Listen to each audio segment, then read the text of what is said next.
친구들 안녕하세요. 일가기의 잠자리 동화에 오신 걸 환영해요. 하루를 마무리하는 이 시간이 친구들에게 가장 편안한 시간이 되었으면 좋겠어요. 그럼 이제 모두 눈을 감고 포근한 이불 속으로 쏙 들어가 볼까요? 이 이야기를 듣는 동안 세상에서 가장 행복한 꿈을 꾸게 될 거예요. 편안하게 천천히 잘 자요. 인어공주. 깊고 푸른 바닷속, 햇빛도 겨우 닿을 만큼 아득한 그곳에는 반짝이는 산호와 알록달록한 물고기들만 사는 곳. 이곳에는 바다의 왕이 다스리는 아름다운 궁전이 있었어요. 궁전의 벽은 영롱한 빛을 내는 조개 껍데기로 만들어졌고, 창문은 세상에서 가장 투명한 호박으로 만들어졌지요. 그곳에는 6명의 어여쁜 인어공주들이 살고 있었지요. 가장 작은 막내 인어공주는 다른 언니들보다 훨씬 조용하고 생각이 깊었어요. 바다 위, 인간 세상에 대한 신비로운 이야기들을 듣는 것을 가장 좋아했지요. 누구보다도 바깥 세상을 궁금해했답니다. 공주들은 저마다 작은 정원을 가꾸었는데 다른 공주들이 신기한 모양의 산호나 예쁜 조약돌로 정원을 꾸밀 때 막내 공주의 정원에는 오직 붉은 꽃을 피우는 해초와 난파선에서 발견한 하얀 대리석 소년 조각상만이 자리하고 있었어요. 공주는 매일같이 조각상 곁에 앉아 바다 위 세상은 어떤 곳일까 상상하며 노래를 부르곤 했답니다. 공주의 아름다운 목소리는 노래가 되어 먼 바다까지 흘러갔지요. 늘 바다 위 세상을 궁금해하는 공주에게 할머니 인어는 따뜻한 목소리로 말해주곤 했어요. 공주야, 네가 15살이 되면 너도 바다 위로 올라가 무틀 구경할 수 있단다. 캄캄한 밤, 달빛 아래 앉아 커다란 배들이 지나가는 것과 멀리 보이는 도시의 불빛들을 볼 수 있게 될 게야. 할머니의 이야기에 막내 공주의 마음은 더욱 부풀어 올랐어요. 5 언니들은 하나둘 차례로 15살이 되면 물 위로 올라가 사람들의 세상을 구경했어요. 막내는 아직 어렵게 기다릴 수밖에 없었지요. 바다왕의 어머니, 현명한 할머니가 말했어요. 사람들은 우리처럼 오래 살지 못한단다. 하지만 그들은 우리에게 없는 영혼을 가지고 있어. 그래서 짧은 삶이라도 그 빛은 하늘까지 닿는단다. 그 이야기를 들은 작은 인어는 마음속 깊이 바다 위 세상을 그리워하기 시작했어요. 언젠가 나도 꼭 올라가 보고 싶어. 드디어 15번째 생일이 되던 날, 그녀는 바다 위로 고개를 내밀어 처음으로 달빛 아래 세상을 바라보았어요. 그날 밤, 바다 위에는 수백 개의 등불을 밝힌 커다란 배 한 척이 있었어요. 배 위에서는 흥겨운 음악이 흘러나왔고 멋진 옷을 입은 사람들이 춤을 추고 있었죠. 그리고 그 중에서도 가장 돋보이는 한 사람이 있었습니다. 바로 그 나라의 멋진 왕자님이었어요. 작은 인어는 처음 본 순간 마음이 두근거렸어요. 아, 정말 아름다운 분이야. 내 정원의 조각상보다 훨씬 더. 인어공주는 왕자님에게서 눈을 뗄 수가 없었어요. 밤이 깊어지고 축제가 끝날 무렵 갑자기 하늘이 시커먼 구름으로 뒤덮이고 거친 폭풍우가 몰아치기 시작했습니다. 거대한 파도가 배를 집어삼켰고 사람들은 비명을 지르며 바닷속으로 빠졌어요. 왕자님도 마찬가지였죠. 인어공주는 한치의 망설임도 없이 거친 파도를 뚫고 헤엄쳐 정신을 잃은 왕자님을 붙잡았어요. 공주는 밤새도록 왕자님을 품에 안고 파도와 싸웠고 동이틀 무렵 마침내 하얀 모래사장에 왕자님을 눕힐 수 있었답니다.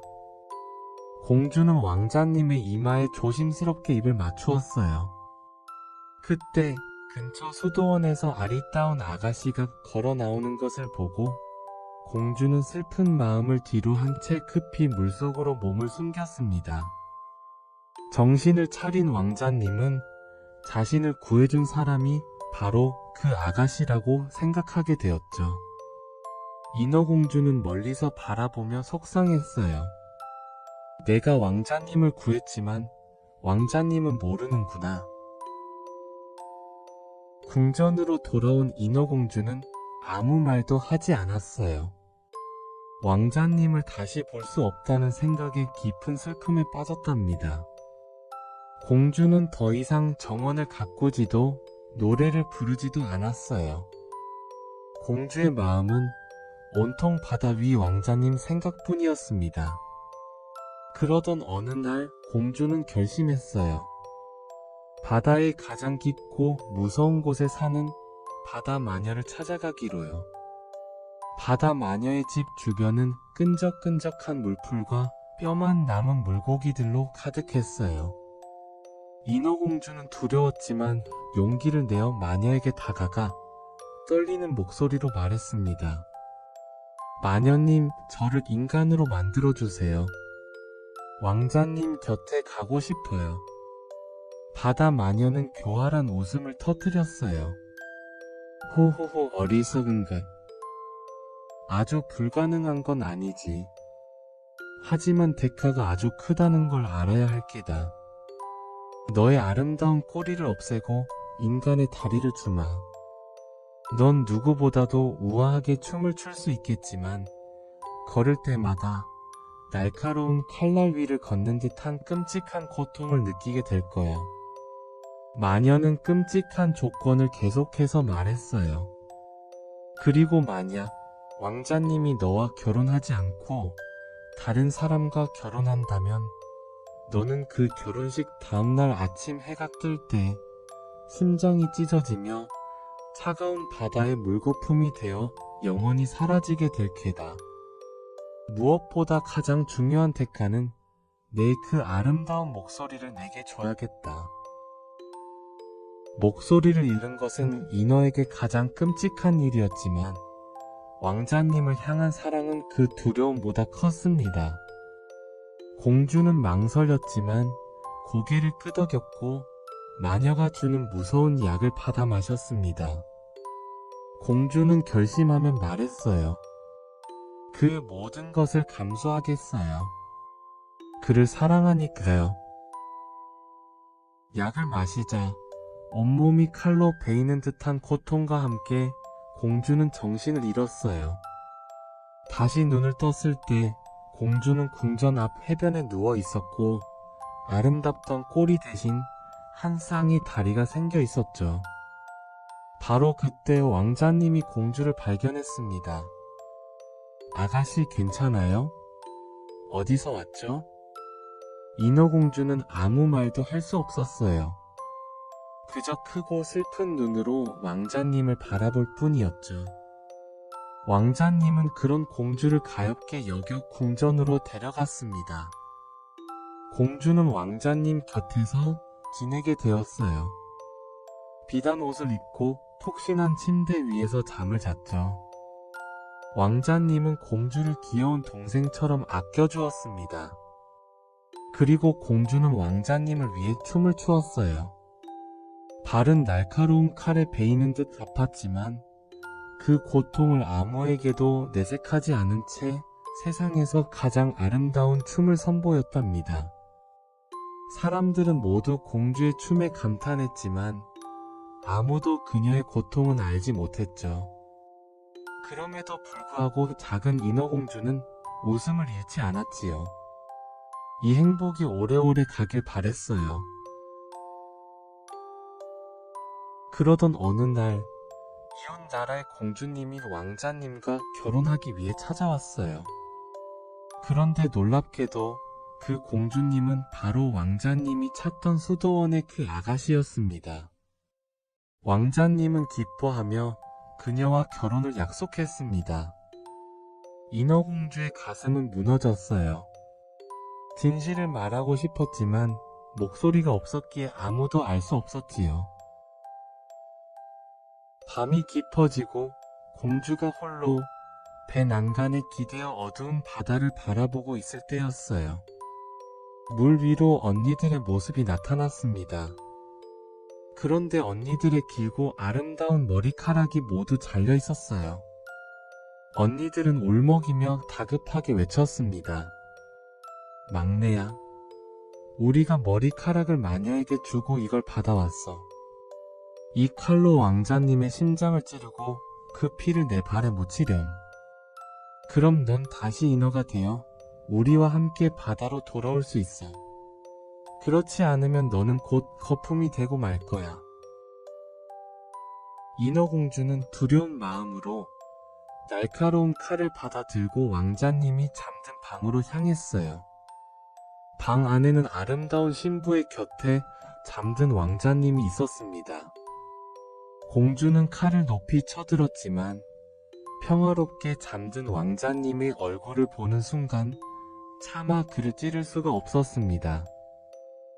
공주는 칼을 멀리 바다로 던져버리고 왕자님의 이마에 마지막으로 입을 맞춘 뒤 차가운 바다 속으로 몸을 던졌습니다. 몸이 부서져 물거품이 되어가는 것을 느끼는 순간 인어공주는 더 이상 차가움을 느끼지 않았어요. 오히려 따스한 햇살이 느껴졌죠. 공주는 자신이 사라지지 않았다는 것을 깨달았어요. 주위를 둘러보니 자신처럼 투명하고 아름다운 존재들이 미소 지으며 공주를 바라보고 있었습니다. 공기의 정령들이라 불리는 투명한 영혼들이었답니다. 그중 하나가 맑고 부드러운 목소리로 말했어요. 어서와 아가야. 너는 우리와 같은 공기의 정령이 되었단다. 너는 진실한 사랑을 택했고 다른 이를 해치지 않았구나. 인어는 영혼이 없지만 너는 진정한 사랑을 위해 끝까지 참고 노력했기에 스스로의 힘으로 영혼을 얻을 기회를 얻은 거야. 공기의 정령들은 착한 일을 하며 300년이 지나면 영원히 사라지지 않는 영혼을 얻어 하늘나라로 갈 수 있다고 말해 주었어요. 그리고 착한 아이가 있는 집을 찾아가 아이가 미소 지으면 300년의 시간에서 하루가 줄어들고 못된 아이 때문에 부모님이 눈물 흘리면 정령들의 눈에서도 눈물이 흘러 하루가 더 늘어난다고 이야기해 주었죠. 인어공주는 이제 투명한 공기의 정령이 되어 처음으로 눈물을 흘렸습니다. 하지만 그 눈물은 슬픔의 눈물이 아니었어요. 자신을 사랑해 주었던 왕자님과 신부의 행복을 빌어주며 새로운 희망을 품고 하늘을 향해 날아올랐답니다. 비록 왕자와의 사랑은 이루어지지 않았지만 세상을 도울 또 다른 길을 얻게 되었으니까요. 그 뒤로 작은 인어는 바람처럼 세상을 다니며 착한 아이들에게 미소를 전하고 사람들에게 선한 일을 속삭였답니다. 언젠가 진정한 영혼을 얻을 날을 꿈꾸면서요.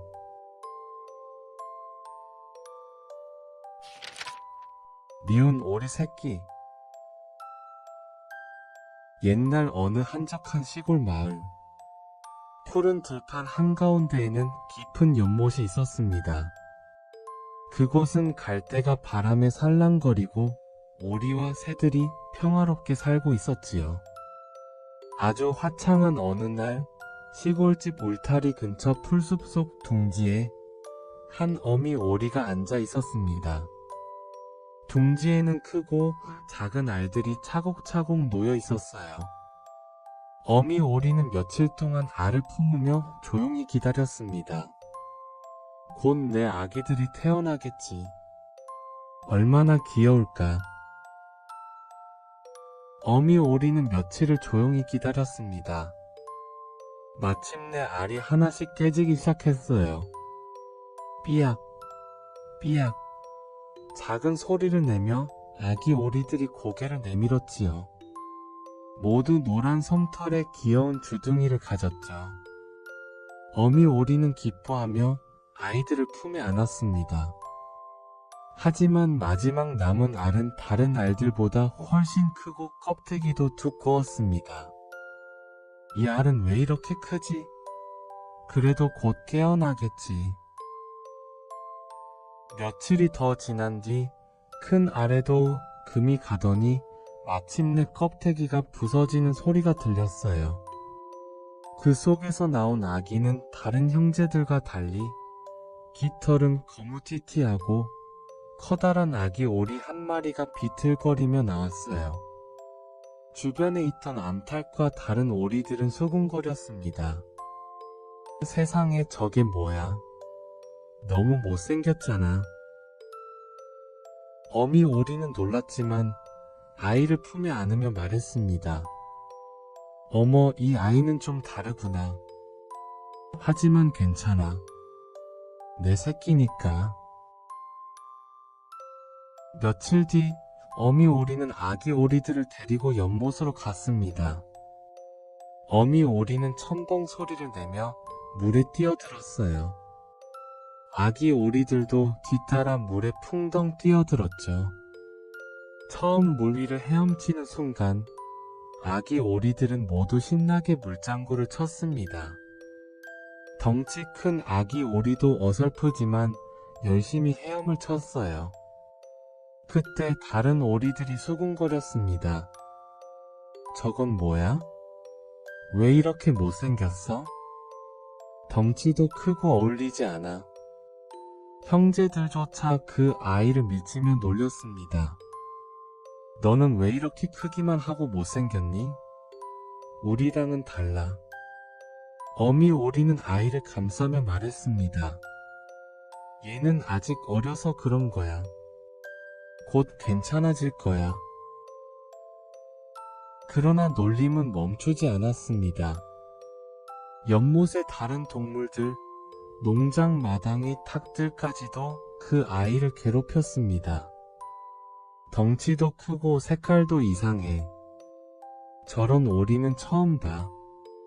저리 가. 마음이 상한 아기 새끼는 눈물을 글썽이며 물었습니다. 엄마, 나는 왜 이렇게 생겼어요? 어미 오리는 위로했지만 새끼는 점점 외톨이가 되어갔습니다. 나는 왜 태어났을까? 여기에 있으면 안 될 것 같아. 어느 날 오리 무리는 미운 오리 새끼를 쫓아내기로 했어요. 꾀꾀, 너는 우리와 함께 있을 수 없어. 미운 오리 새끼는 너무 무서워서 엉엉 울었어요. 그날 밤 미운 오리 새끼는 혼자 몰래 연못을 떠나기로 했습니다. 차라리 여길 떠나자. 어디든 내가 있을 자리를 찾아야 해. 그는 울타리를 넘어 넓은 들판으로 걸어 나갔어요. 밤이 되자 들판은 고요했고 별빛만 반짝거렸죠. 새끼는 외롭고 두려웠어요. 뒤를 한번 돌아보았지만 발걸음을 멈추진 않았습니다. 밤새도록 걷고 또 걸었어요. 시골길을 지나 마침내 넓은 늪지대에 도착했죠. 그곳에는 낯선 새들이 많이 있었어요. 넌 누구냐? 야생오리 한 마리가 물었어요. 저는 그냥 외로운 오리 새끼예요. 다들 나를 싫어해요. 야생 오리들은 그를 거들떠보지도 않았습니다. 넌 우리랑도 다르다. 그냥 가라. 그때 사냥꾼들이 늪지대로 몰려왔습니다. 탕, 탕. 총성이 울리고 개들이 짖으며 오리들을 쫓았습니다. 미운 오리 새끼는 갈대숲 속에 몸을 숨겨 겨우 살아남았습니다. 아무데도 내 자리는 없는 걸까? 어느덧 가을이 찾아왔습니다. 나뭇잎은 떨어지고 바람은 점점 차가워졌습니다. 미운 오리 새끼는 힘겹게 먹이를 찾아다니다가 숲속의 작은 오두막을 발견했습니다. 그곳에는 늙은 할머니, 고양이, 암탉이 살고 있었습니다. 이 못생긴 오리 새끼는 뭐지? 그래도 두면 달걀이라도 나을까? 할머니는 그를 집 안으로 데려다 두었습니다. 하지만 집안의 고양이는 우아한 척하며 꼬리를 흔들었고 암탉은 당당하게 걸어 다녔어요. 그들은 미운 오리 새끼를 보며 물었습니다. 넌 알을 낳을 수 있니? 아니요. 그럼 낚시라도 할 수 있니? 아니요. 쓸모도 없는 주제에 괜히 먹기만 하네. 그들은 미운 오리 새끼를 비웃었습니다. 어느 날 그는 창밖을 보다가 하늘을 힘차게 날아가는 아름다운 새들을 보았어요. 나도 저 새들처럼 날고 싶어.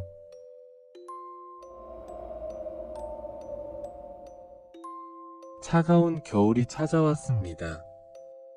눈이 내리고 연못은 꽁꽁 얼어붙었습니다. 미운 오리 새끼는 추위에 떨었어요. 몸이 점점 얼어붙었죠. 나는 왜 태어났을까? 정말 이렇게 살다 끝나는 걸까? 그때 농부가 미운 오리 새끼를 발견했어요. 불쌍한 오리구나. 농부는 집으로 데려가 보살펴 주었습니다. 하지만 집 안의 아이들이 장난을 치자 새끼는 겁이 나서 날개를 퍼덕이며 달아나 버렸습니다. 그는 다시 차가운 바깥으로 나왔지요. 긴 겨울을 홀로 견뎌야 했습니다. 길고 추웠던 겨울이 지나고 드디어 따스한 봄이 찾아왔어요. 얼음은 녹고 푸른 새싹이 돋아났으며 새들이 즐겁게 노래했습니다. 미운 오리 새끼는 길을 잃고 헤매다가 푸른 호수에 다다랐습니다. 그곳에는 목이 길고 눈처럼 하얀 깃털을 가진 백조들이 우아하게 떠 있었습니다. 미운 오리 새끼는 백조들을 보고 숨이 멎는 듯 했어요. 그들의 아름다움에 감탄하며 중얼거렸습니다. 저런 새들은 얼마나 멋질까. 나는 감히 저들에게 다가갈 수도 없어. 그러나 마음속에서는 간절한 소망이 피어났습니다. 그래도 한 번쯤은 가까이 가보고 싶어. 그는 용기를 내어 조심스럽게 물가로 다가갔습니다. 그러자 백조들이 고개를 돌리더니 부드럽게 말했습니다. 새로운 친구야, 어서와. 우리와 함께하자. 자신을 반기는 백조들을 보자 미운 오리 새끼는 의아해했어요. 그리고 거울처럼 맑은 물에 비친 자신의 모습을 보았습니다.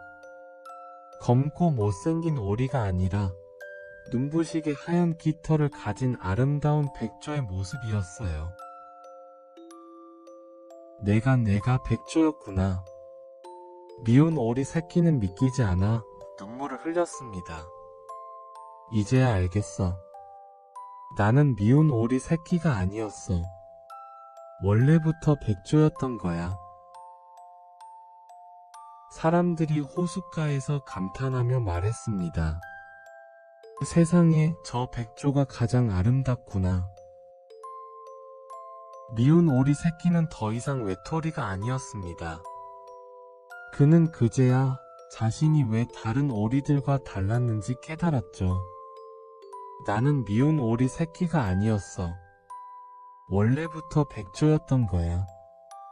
호수 위에서 다른 백조들과 함께 자유롭게 날아오르며 새로운 삶을 시작했습니다. 옛날의 슬픈 기억은 이제 다 지나갔습니다. 그의 마음에는 오직 자유와 기쁨만이 가득했습니다. 햇살 아래에서 반짝이는 하얀 깃털을 자랑하며 자유롭게 말이에요.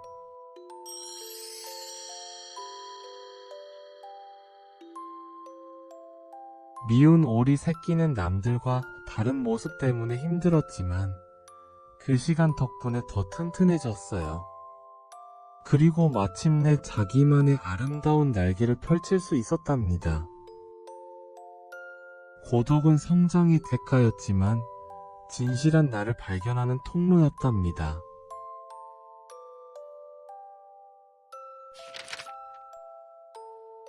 파랑새. 크리스마스 이브 밤이었습니다.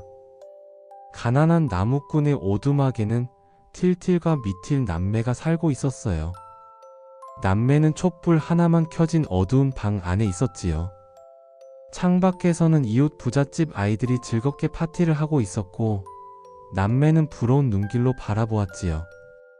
정말 행복하겠다. 틸틸과 미틸이 부러움에 속삭였어요.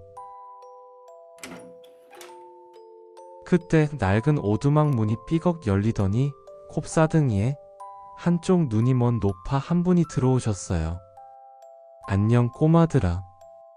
나는 베릴린 할멈이란다. 내 딸이 병에 걸렸는데 오직 파랑새만이 그 병을 고칠 수 있단다. 너희가 그 파랑새를 찾아줄 수 있겠니? 틸틸은 놀란 눈으로 노파를 바라보았습니다. 파랑새요? 그런 새가 정말 있나요?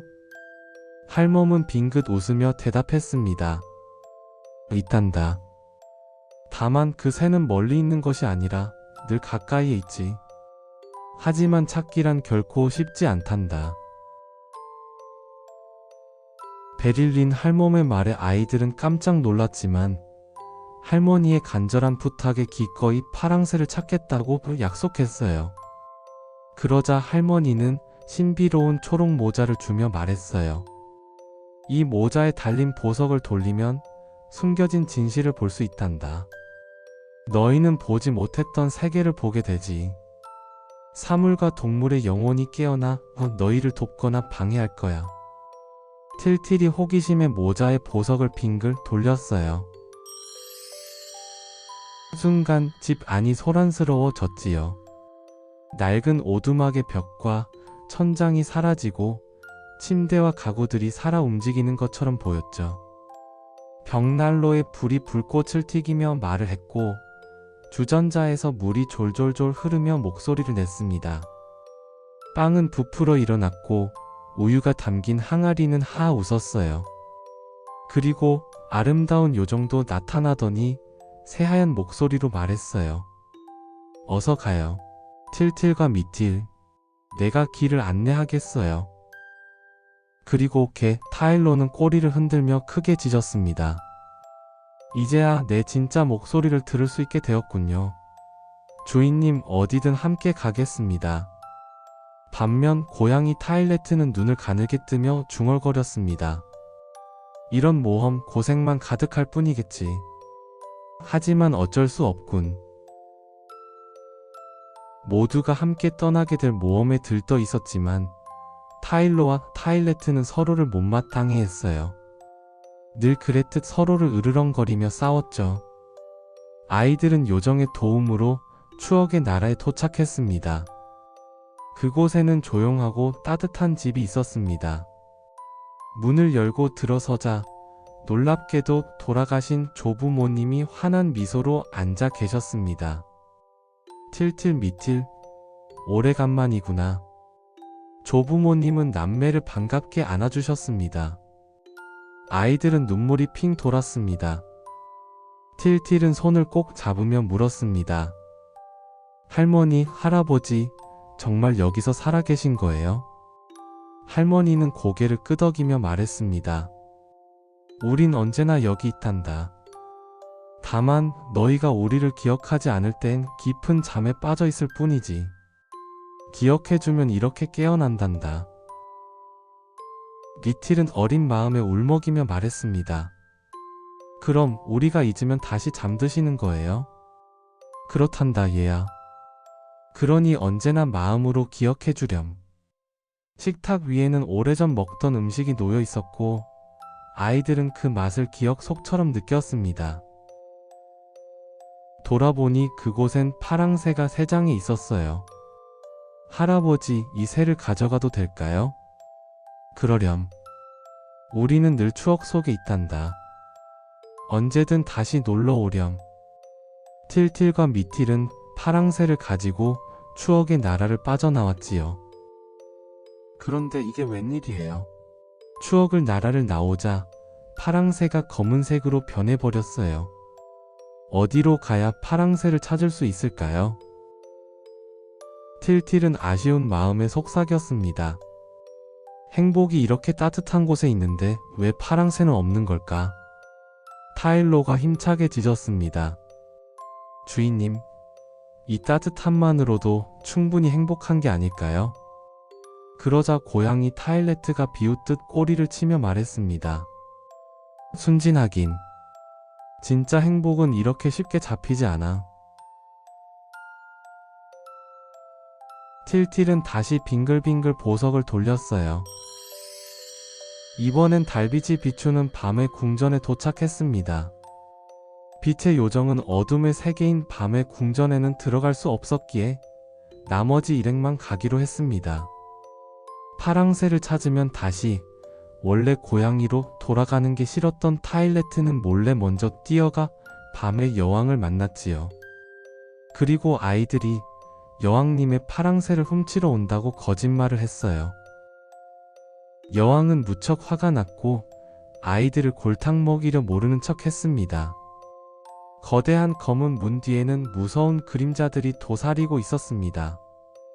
어둠이 가득한 비밀의 궁전 안에는 밤의 여왕이 아이들을 기다리고 있었죠. 틸틸은 용기를 내어 말했어요.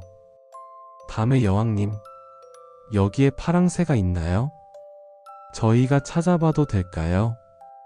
그 순간 어둠의 문 뒤에서 목소리들이 울려 퍼졌습니다. 나는 병균이다. 너희를 삼켜버리리라. 나는 전쟁이다. 너희를 갈라놓으리라. 무시무시한 형상들이 나타나자 미틸은 울음을 터뜨렸습니다. 오빠 무서워요. 틸틸은 손을 꼭 잡으며 말했습니다. 괜찮아 미틸. 우리가 서로 함께 있으면 무섭지 않아. 용감한 게 타일로는 몸을 던지듯 아이들 앞을 막아서며 으르렁거렸습니다. 감히 우리 주인님을 해치려 들어? 이 몸이 가만히 있지 않겠다. 고양이 타일레트는 슬그머니 뒤로 물러서며 중얼거렸습니다. 무모한 짓이군. 괜히 덤볐다간 다치기만 할 텐데. 밤의 여왕은 파랑새를 찾으려는 아이들을 막으려 했어요. 파랑새는 이 세상에 없어. 라고 말하며 으스스한 동굴로 유인했죠. 틸틸과 미틸은 동굴 속에서 갖가지 새들을 보았어요. 그중 파란 새가 보였지요. 와, 파랑새다. 파랑새를 발견한 틸틸과 미틸은 얼른 새를 잡았어요. 달빛을 먹고 사는 파랑새였지요. 그런데 이를 어쩌지요? 새를 잡아 밤의 궁전을 빠져나오자 파랑새가 죽어버리고 말았어요. 달빛을 먹고 사는 파랑새는 햇빛 속에서는 살 수 없던 거지요. 어디로 가야 파랑새를 찾을 수 있을까요? 틸틸 일행은 파랑새를 찾아 숲속으로 들어갔어요. 밤이 되자 빛의 요정은 잠을 자야 했기 때문에 남매는 개와 고양이만 데리고 갔습니다. 고양이는 이번에도 앞질러 가서 숲속 나무들을 만났지요. 나무들을 괴롭히던 나무꾼의 아이들이 오고 있다고 말하자 나무들이 잎사귀를 흔들어 댔고 토끼는 북을려 동물들에게 얘기를 알렸습니다. 숲에 도착한 틸틸은 나무들에게 파랑새가 있는 곳을 물어보려고 모자에 보석을 빙글 돌렸어요. 그러자 굵은 나무줄기가 남매를 에워쌌습니다. 곧 우두머리인 떡갈나무 대왕이 나타나서는 틸틸과 미틸이 자신들을 괴롭힌 나무꾼의 아이들이라면 혼내주겠다고 했어요. 도끼로 우리는 못살게 구는 사람의 자식들이로구나. 나무들아, 이 아이들을 잡아라. 몰려온 동물들과 나무 요정들까지 한꺼번에 달려들었습니다. 틸틸과 미틸은 손을 흔들어대며 맞섰고 타일로도 이빨을 드러내며 으르렁거렸습니다. 그때 빛의 요정이 나타났어요. 나무들과 동물들은 밝은 빛을 보자 날이 밝는 줄 알고 허둥지둥 달아나 버렸습니다. 다음으로 도착한 곳은 찬란하게 빛나는 궁전이었습니다. 음악이 울려 퍼지고 화려한 사람들이 춤을 추고 있었습니다. 그런데 이상하게 사람들이 행복해 보이는 건 아니었어요. 화려한 금은 보석, 먹을거리를 잔뜩 쌓아놓고 날마다 잔치를 열며 놀기만 하는데 왜 그럴까요? 와, 오빠. 여긴 너무 멋져. 미틸은 눈을 반짝였습니다. 틸틸도 잠시 마음이 흔들렸습니다. 하지만 곧 모자에 보석을 돌리자 그들의 진짜 모습이 드러났습니다. 화려함 뒤에는 부유함, 안락함, 허영심 같은 존재들이 사람의 모습처럼 그림자를 드러낸 것입니다. 틸틸은 고개를 저으며 말했습니다. 이건 진짜 행복이 아니야. 겉모습뿐이잖아. 타일로는 자랑스럽게 짖었습니다. 맞습니다, 주인님. 진짜 행복은 집에서 주인님 무릎에 누워 있을 때처럼 단순한 거죠. 타일레트는 어깨를 으쓱했습니다. 재미없긴. 그래도 저 화려한 음식들은 먹어보고 싶군. 그때 요정이 가로막았어요. 안 돼요. 식탁에 앉으면 모두 게으름뱅이가 되고 맙니다. 틸틸과 미틸은 배고프고 다리도 아팠지만 참을 수밖에 없었어요. 파랑새는 도대체 어디에 있는 걸까요? 틸틸은 다시 한번 보석을 빙글 돌렸습니다. 일행은 곧 태어날 아이들이 있는 나라에 도착했습니다. 이곳은 하늘도 기둥도 벽도 온통 파란 궁전이었어. 그곳에는 수많은 아이들이 파란 옷을 입고 장난치며 웃고 있었습니다. 어떤 아이는 과학자가 될 준비를 하고 있었고 어떤 아이는 음악가의 길을 기다리고 있었습니다. 틸틸은 놀라며 물었습니다. 너희는 다 누구니? 한 아이가 대답했습니다. 우린 아직 세상에 태어나지 않은 아이들이야. 언젠가 우리 차례가 되면 지상으로 가서 살게 되지. 그러나 어떤 아이는 슬픈 눈빛으로 말했습니다. 나는 오래 살지 못할 거야. 그래도 괜찮아. 잠시라도 세상에 갈 수 있으니까. 미틸은 눈물이 핑 돌았습니다. 세상은 이렇게 소중한 곳이었구나. 틸틸은 조용히 고개를 끄덕였습니다. 행복은 살아있는 시간 속에 있구나. 아이들은 시간의 할아버지를 따라 세상으로 떠나는 배에 올라탔어요. 안녕, 안녕.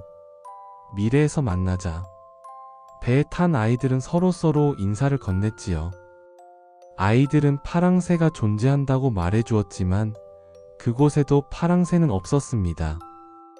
대체 어디에 있는 걸까요?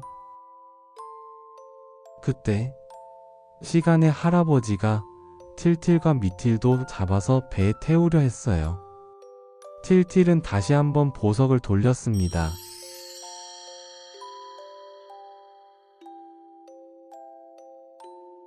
우리 집이다. 모든 여정을 마친 아이들은 오두막으로 돌아왔어요. 빛의 요정은 슬픈 듯 말했어요. 아침이 밝아오고 있어요. 이젠 우린 헤어져야 해요. 틸틸과 미틸은 친구들과 헤어지기 싫었어요. 개와 고양이도 슬퍼했지요. 틸틸은 파랑새를 못 찾아 할머니께 뭐라고 할지 걱정했어요.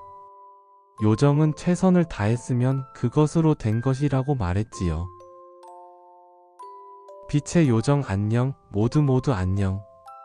요정은 사라졌고 파랑새는 여전히 찾을 수 없었습니다. 잠시 후 틸틸과 미틸은 잠에서 똑같이 깨어났어요. 그런데 그토록 찾고 있던 파랑새가 새 장에 있는 걸 보았어요. 틸틸은 깜짝 놀랐지만 그 새는 바로 자신들이 키우던 평범한 비둘기였어요. 보석 모자가 사라지자 비둘기의 색깔이 파랗게 변해 있었죠. 틸틸과 미틸은 베릴린 할멈에게 달려가 파랑새를 건넸어요. 할멈의 딸은 파랑새를 보자마자 병이 씻은 듯이 나았습니다. 남매는 정말로 행복하고 기쁜 크리스마스를 맞이하게 되었답니다. 우리가 찾던 파랑새는 항상 우리 곁에 있었어. 틸틸은 깨달음을 얻고 눈물을 흘렸어요. 진정한 행복은 멀리 있는 것이 아니라 우리 가까이에 있다는 것을 깨달은 것이죠.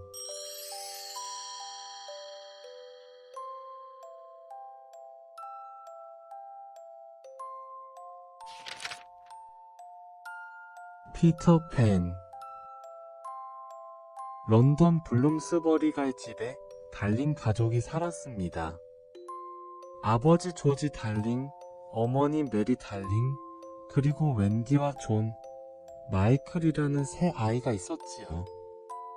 아이들의 유머는 조금 특별했는데 이름은 나나, 크고 영리한 개였습니다. 나나는 손수건을 물고 다니며 아이들의 이마를 핥아주고 저녁이면 발치에 앉아 숨쉬는 소리를 살폈지요. 나나는 아이들이 창문을 활짝 열어두고 잠드는 것을 좋아하지 않았지만 그 창문은 늘 열려 있었습니다. 세상 어딘가에서 날아올 아이를 위해서였지요. 엄마 메리 달링은 밤마다 아이들 방을 정리하다가 이상한 생각 조각을 발견하곤 했어요. 그것은 아이들의 머리맡에 살짝 남은 꿈의 부스러기 같은 것이었지요. 그중 가장 자주 나타난 이름이 하나 있었는데 피터팬. 메리 달링은 한 번은 창가에서 작은 몸짓을 본 듯했고 나나는 으르렁거리며 창틀을 향해 서 있었어요. 그날 밤 집안은 손님을 맞을 준비로 부산스러웠습니다. 아버지 조지 달링은 나나를 마당으로 내보내라고 했고 나나는 억울했지만 조용히 계집으로 쫓겨났습니다. 그 덕분에 창문을 지키던 눈은 비었고 방 안은 달빛으로 가벼워졌습니다.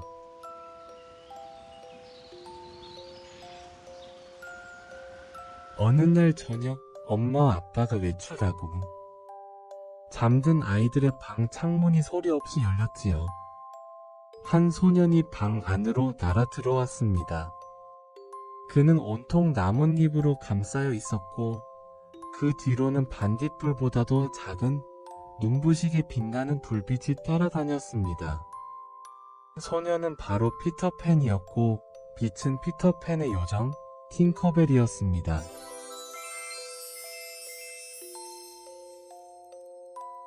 소년은 소파를 살피다가 탄성을 삼켰습니다. 잃어버린 자기 그림자가 그 위에 뒹굴고 있었기 때문이지요. 소년은 그림자를 붙잡아 몸에 문질렀지만 붙지 않았습니다. 조금 화가 난 피터팬은 조용히 울음을 삼켰고 그 소리에 웬디가 눈을 떴습니다. 웬디는 놀랐지만 도망치지 않았지요. 바느질 바구니를 가져와 소년의 발뒤꿈치에 그림자를 꿰매주었습니다. 그녀는 속삭였습니다. 가만히 있어 내가 꿰매줄게. 그제야 그림자는 피터의 발에 꼭 맞게 붙었습니다. 피터는 금세 기운을 차려 방 안을 빙글빙글 돌며 말했습니다. 이제야 제자리를 찾았어. 웬디가 이름을 묻자 소녀는 대수롭지 않게 대답했습니다. 자신은 피터팬이며 섬 하나를 이끈다고. 그 섬의 이름은 네버랜드라고. 웬디는 그 섬의 이야기를 더 듣고 싶었습니다. 피터는 어깨를 으쓱하며 말했지요. 그곳에는 잃어버린 아이들이 있고 인어가 있고 요정이 있고 해적도 있다고. 어른은 거의 없고 무엇보다 자라지 않는 아이들이 있다고. 웬디는 대답 대신 웃었고 피터는 웃음의 뜻을 알아챈 듯 웬디의 손에 조그만 단추 하나를 쥐어주었습니다. 피터는 그것을 키스라고 불렀습니다.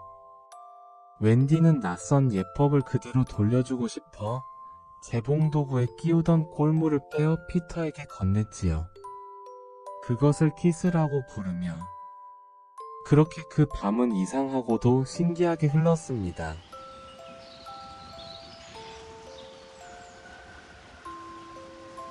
다음날 밤 피터가 다시 왔습니다. 이번에는 요정 가루를 들고 말이지요. 피터는 웃으며 말했습니다. 웬디, 나랑 같이 가지 않을래? 네버랜드로. 웬디의 눈은 호기심으로 빛났습니다. 존과 마이클 역시 눈을 반짝이며 물었지요. 네버랜드? 그게 어디야? 피터는 대답했습니다. 두 번째 별 오른쪽, 그리고 아침까지 쭉 가면 돼. 그는 아이들에게 하늘을 나는 방법을 알려주었습니다. 필요한 것은 두 가지, 요정가루와 행복한 생각. 팅커벨이 반짝이는 요정가루를 뿌리자 아이들의 몸이 한 뼘 떠올랐습니다. 웬디는 엄마와 아빠가 웃던 얼굴을, 존은 해적을 이기는 장면을, 마이클은 따뜻한 우유를 떠올렸습니다. 새 아이는 가볍게 창문을 넘어섰어요. 창문을 넘어 런던의 밤하늘로 솟구쳐 오르자 집들이 장난감처럼 작게 보였습니다. 웬디는 아래에 있는 런던 시내를 내려다보며 감탄했습니다. 반짝이는 가로등 불빛이 마치 보석처럼 빛났지요. 마이클과 존은 멀리서 들려오는 종소리와 바람 소리에 귀 기울였습니다. 그렇게 피터와 아이들은 별빛을 따라 네버랜드로 향했습니다.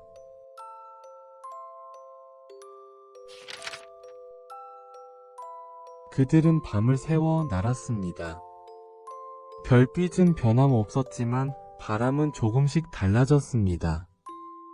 머나먼 바다를 건너고 구름 위를 지나 마침내 수평선 끝에서 섬 하나가 떠올랐어요. 꿈의 섬 네버랜드가 모습을 드러냈습니다.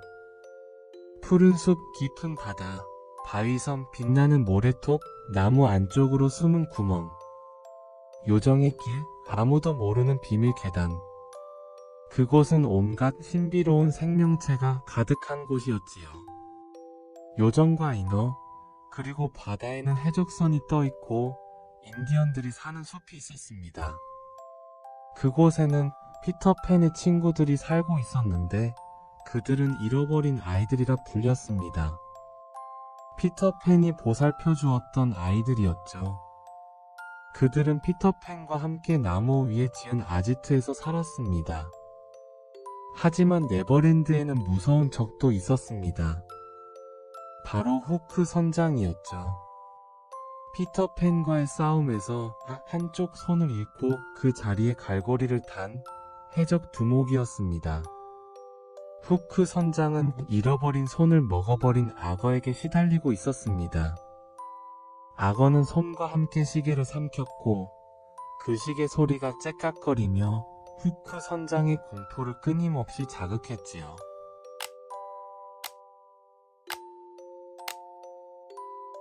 섬에 닿자마자 팅커벨은 앞서 날았어요. 그녀는 웬디를 질투했습니다. 요정의 질투는 작지만 날카로웠지요. 팅커벨은 잃어버린 아이들에게 귓속말을 흘렸습니다. 새 한 마리가 내려오는데 후크의 첩자일지도 모른다고. 웬디가 먼저 내려올 때 소년 중 하나, 투틀스가 화살을 쏘았어요. 웬디는 조용히 쓰러졌습니다. 아이들이 몰려들었지요. 피터는 놀라서 웬디의 몸을 확인했습니다. 피터가 주었던 키스, 그 작은 단추에 화살촉이 멈춰 있었지요. 웬디는 눈을 떴고 아이들은 무릎을 꿇고 미안하다고 중얼거렸습니다. 그날 저녁 아이들은 웬디가 춥지 않도록 작은 집을 지었습니다. 나뭇잎으로 지붕을 얹고 조그만 창문을 내고 문 위에 이름을 적었지요. 웬디의 집. 그날 이후 웬디는 아이들의 엄마가 되었습니다. 세탁을 하는 흉내를 내고 구멍난 옷을 기워주고 밤이면 옛집 이야기를 들려주었습니다. 아이들은 그 이야기를 가장 좋아했지요. 집에는 아버지와 어머니가 있고 나나라는 개 유모가 있고 난로 앞엔 티포트가 있고 창문은 늘 열려있다는 이야기. 아이들은 가끔 고개를 숙이고 손등으로 눈물을 훔쳤습니다.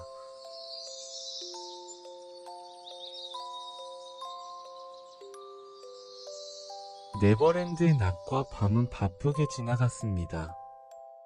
아이들은 숲의 길을 배웠고 나무의 숨은 미끄럼틀로 지하집을 오르내렸습니다. 피터는 언제나처럼 용감했고 가끔은 잘난 체했습니다. 웬디는 그 잘남을 귀엽다고 생각하다가도 위험을 가볍게 여기는 버릇이 걱정스러웠지요. 그래도 밤이면 모두가 웬디의 발치에 모였고 웬디는 이야기를 마치며 꼭 한마디를 덧붙였습니다. 창문은 열려있고 엄마는 기다린다고. 어느 날 오후 아이들은 네버랜드의 여러 곳을 탐험했습니다. 그 중에서도 가장 신비한 곳은 이너의 호수였습니다. 물결은 은빛으로 반짝였고 바위 위에는 인어들이 앉아 머리카락을 빗고 있었지요. 웬디는 신기한 마음에 다가가 보았습니다. 인어들은 노래를 부르며 웃었지만 오래 지나지 않아 웬디를 질투하기 시작했습니다. 인어들은 아름답지만 마냥 친절하지만은 않았어요. 웬디가 가까이 가자 누군가는 그녀의 발목을 잡아 물속으로 끌어당기려 했습니다. 웬디는 깜짝 놀라 소리를 질렀고 피터가 재빨리 놔주라고 말했습니다. 인어들은 장난꾸러기라서 그래. 가까이 가지 않는 게 좋아. 그때 바위 뒤에서 거친 목소리가 들렸어요. 해적들이었습니다. 그들은 인디언 부족의 공주 타이거 릴리를 사로잡아 바위에 묶어 두고 있던 것입니다. 바닷물이 차오르면 그녀는 곧 익사할 위험에 처할 것이었지요. 피터는 지체하지 않았습니다. 그는 바위 뒤에 몸을 숨기고 후크의 목소리를 흉내내 소리쳤어요. 그 아이를 풀어주어라. 해적들은 서로의 얼굴을 살피며 당황했어요. 선장님의 명령이야. 어서 풀어줘. 그들은 타이거 릴리를 풀어주고 서둘러 자리를 떠났습니다. 잠시 뒤 진짜 후크가 나타나 상황을 눈치챘지요. 그는 피터를 보자 칼을 빼들었고 두 사람은 바위 위에서 맞붙었습니다. 칼과 갈고리가 부딪혀 금속 소리가 번쩍였습니다. 피터는 가볍게 뛰어오르고 후크는 무기로 밀어붙였어요. 두 사람의 싸움은 치열했지요. 그때 수면 아래서 익숙한 소리가 다가왔습니다. 톡탁 톡탁 톡탁. 후크의 얼굴이 하얗게 질렸습니다. 그것은 오래전 그의 손을 삼킨 악어의 소리였던 것입니다. 악어는 후크의 몸 냄새를 따라다니며 언제나 그를 쫓고 있었지요. 후크는 혼비백산하여 서둘러 도망쳤습니다. 타이거 릴리는 무사히 구출되었고 인디언 부족은 피터와 아이들에게 큰 은혜를 잊게 되었습니다. 그러나 후크는 물러서지 않았습니다. 그는 피터의 습관을 살피고 은신처의 위치를 알아냈지요. 그리고 가장 비겁한 방법을 골랐습니다. 피터가 밤마다 마시는 약을 독으로 바꾸어 놓은 것이었지요. 후크는 반지에 든 독을 한 방울 떨어뜨렸습니다. 이 모습을 팅커벨이 눈치챘어요. 피터가 병을 들자 요정은 몸으로 병을 막았습니다. 피터는 고개를 저었어요. 안 돼, 그건 내 약이야. 팅커벨은 머리를 세차게 흔들었습니다. 그리고는 병을 낚아채 단숨에 마셨지요. 요정의 불빛은 휘청이며 작아졌습니다. 그제야 피터는 무슨 일이 벌어졌는지 이해했지요. 그는 절망 속에서 속삭였습니다. 팅커벨 살아있어줘. 팅커벨의 숨이 가늘어졌습니다. 그 순간 피터는 믿음이라는 것의 쓰임새를 떠올렸습니다. 그는 세상 어디에서든 지금 이 이야기를 듣고 있는 아이들이 있다면 제발 요정을 믿어달라고 마음속으로 난 요정을 믿어라고 말해달라고 빌었지요. 밤 공기는 조용히 흐르고 있었어요. 어딘가에서 또 어딘가에서 작은 목소리들이 대답해 주었지요. 그러자 팅커벨의 불빛이 다시 깜빡였고 그 빛은 점점 커져갔어요. 요정은 다시 살아났습니다.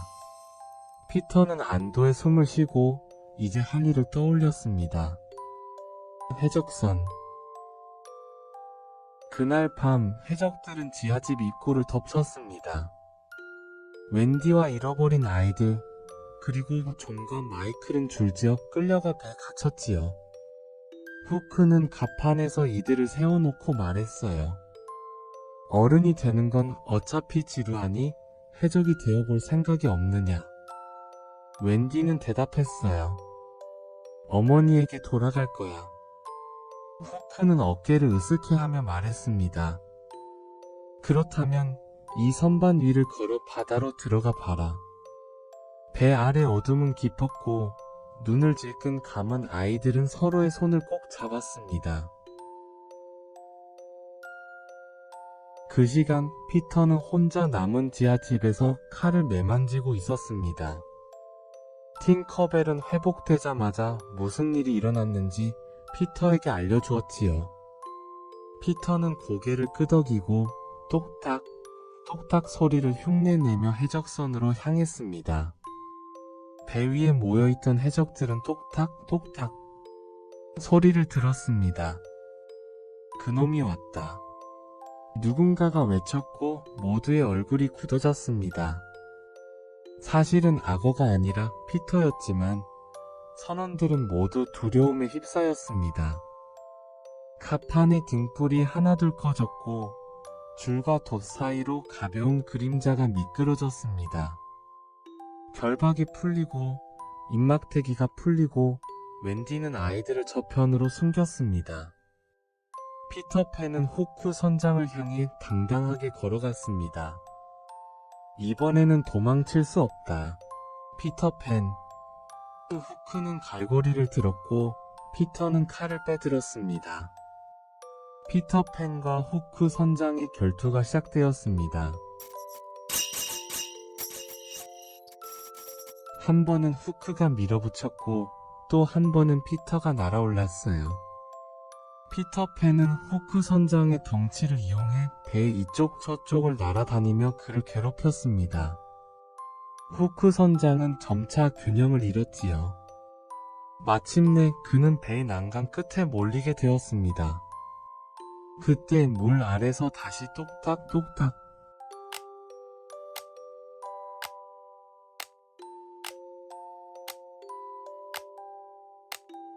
저 시계 소리. 후크 선장이 소리쳤습니다. 바로 그때 그를 쫓아다니던 악어가 커다란 입을 쩍 벌리고 나타났습니다. 후크 선장은 그만 악어의 입속으로 떨어졌어요. 아이들은 환호했습니다. 피터팬은 아이들을 구출했고 배는 이제 아이들의 것이 되었습니다. 새벽이 가까웠습니다. 웬디는 아이들을 모아 이제 집으로 돌아가자고 말했습니다. 잃어버린 아이들은 서로의 얼굴을 보았어요. 그들은 웬디의 이야기 속 난로와 찻주전자를 떠올렸습니다. 모두 가겠다고 했지요. 하나만 빼고. 피터는 고개를 저었습니다. 그는 자라지 않는 네버랜드 섬의 소년이었어요. 잃어버린 아이들은 고개를 끄덕였습니다. 그들도 언젠가는 자라야 할 테니까. 피터는 해적선의 키를 잡아 런던을 향했습니다. 배는 하늘 위를 달릴 수 있었어요. 요정가루가 아직 남아있었기 때문이지요.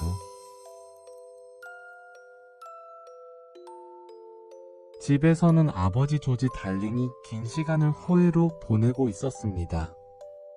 어머니 메리 달링은 매일 밤 창문을 열어두었어요. 그때 그 창문 밖으로 배가 나타났습니다. 그리고 그 배에서 아이들이 내려왔지요. 웬디와 존과 마이클은 부모의 품에 안겼습니다. 잃어버린 아이들은 문간에 줄지어 서서 정중하게 인사를 했습니다. 그날 밤 집은 아이들의 소리로 가득 찼습니다. 울음과 웃음, 그리고 접시 부딪히는 소리까지.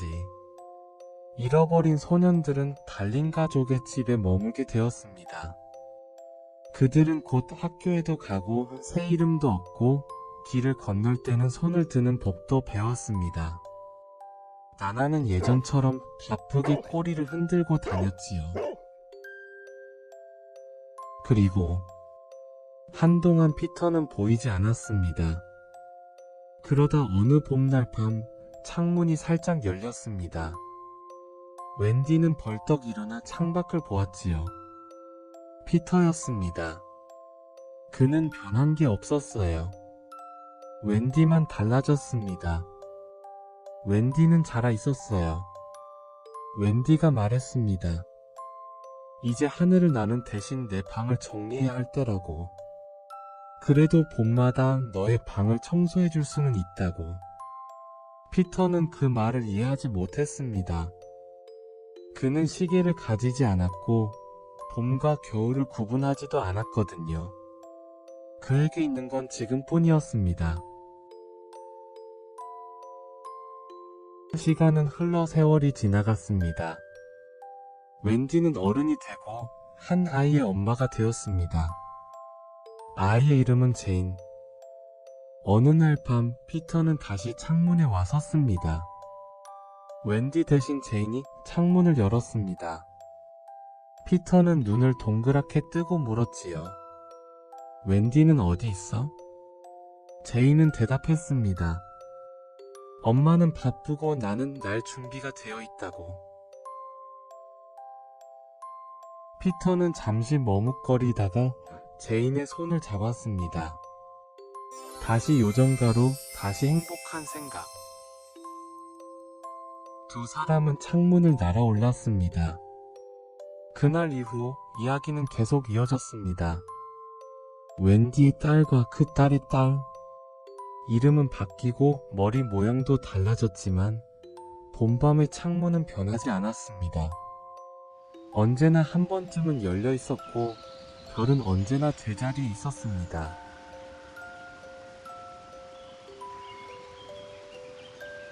네버랜드는 나이를 헤아리지 않습니다. 그 섬에는 아직도 잃어버린 아이들이 있고 요정들이 있고 인어들이 있고 숲길이 있습니다.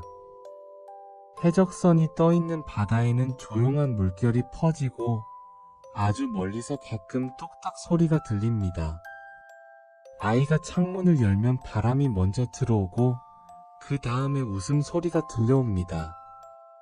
그 웃음은 누구의 것인지 말하지 않아도 알 수 있지요. 자라지 않는 소년의 웃음, 피터팬. 그렇게 피터팬의 이야기는 계속 이어집니다. 왜냐하면 창문은 아직 열려있고 누군가의 마음에는 아직도 요정을 믿는 숨소리가 남아있기 때문이지요. 믿음은 작지만 길을 만듭니다. 두 번째 별 오른쪽, 그리고 아침까지 쭉. 오늘 이야기는 여기까지예요. 모두들 편안한 꿈나라로 잘 자요.